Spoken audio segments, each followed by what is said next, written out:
Philippine Coast Guard says a Chinese vessel conducted dangerous maneuvers as it attempted to block Filipino scientists from reaching a reef in the West Philippine Sea. The incident happened on Thursday, March 21, near Sandy Cay Reef, several kilometers from Pagasa Island. According to PCG spokesperson for the West Philippine Sea, Commodore J. Tariela, a boat belonging to the Bureau of Fisheries and Aquatic Resources was taking marine scientists to the reef when a China Coast Guard vessel crossed its path, coming as close as 100 meters to the boat.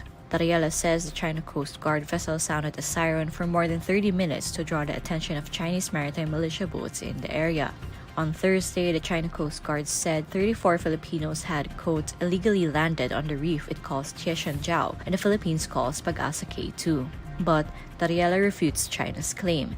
He says the scientific team spent 4 hours at 2 reefs and was able to complete its mission, despite the presence of Chinese vessels and a Chinese military helicopter circling overhead.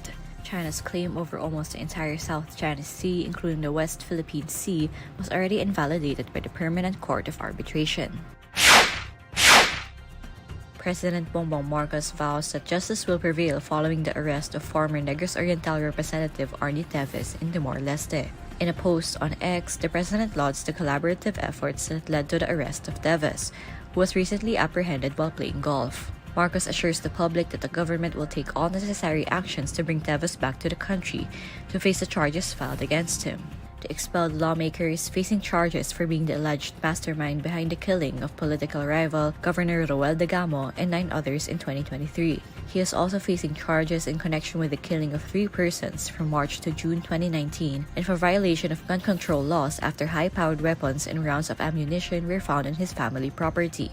Teves initially left the Philippines for medical reasons but eventually refused to return and sought asylum in Timor-Leste. The former lawmaker has since denied allegations against him and expressed fears for his life. Pagasa has declared the official start of the summer season as the northeast monsoon or amihan ends. The Philippines only experiences dry and wet seasons. However, Filipinos commonly refer to the dry season as summer.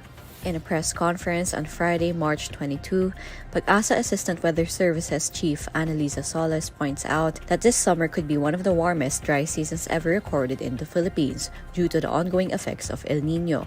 According to Soles, the Philippines will experience hot and humid weather conditions until May, as well as less rainfall due to the effects of El Niño. Soles says that temperatures in northern Luzon could reach 40 degrees Celsius in the coming months. Additionally, the heat index, or the temperature that the human body feels, may reach the danger and extreme danger categories from April to May.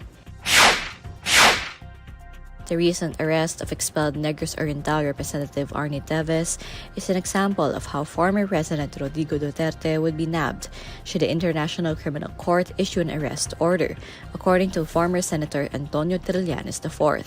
In a social media post on Friday, March 22, Trillanes says this would be the case if the ICC warrant is also passed through the International Criminal Police Organization.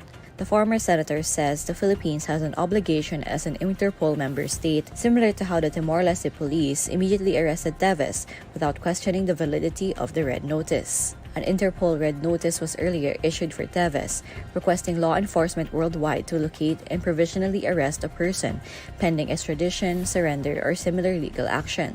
But for Duterte's former legal counsel, Salvador Panelo, the former president can't be compared to Teves, who is facing charges in Philippine courts. Panelo reiterates that the ICC supposedly has no jurisdiction over the Philippines. Former presidential spokesperson Harry Roque also refutes Trillanes' remarks. Roque says the arrest is dependent on the ICC state parties' cooperation. According to the lawyer, the Philippines has no duty to cooperate with the ICC, citing the country's withdrawal from the ICC. In January, Trillanes claimed that ICC investigators had gathered sufficient evidence against former President Duterte and that a warrant of arrest against him might be issued very soon. President Bongbong Marcos previously made it clear that his administration will not lift a finger to help any investigation that the ICC conducts. The Metropolitan Manila Development Authority is suspending the number coding scheme in Metro Manila on March 28 and March 29. The number coding scheme would resume on Black Saturday, March 30.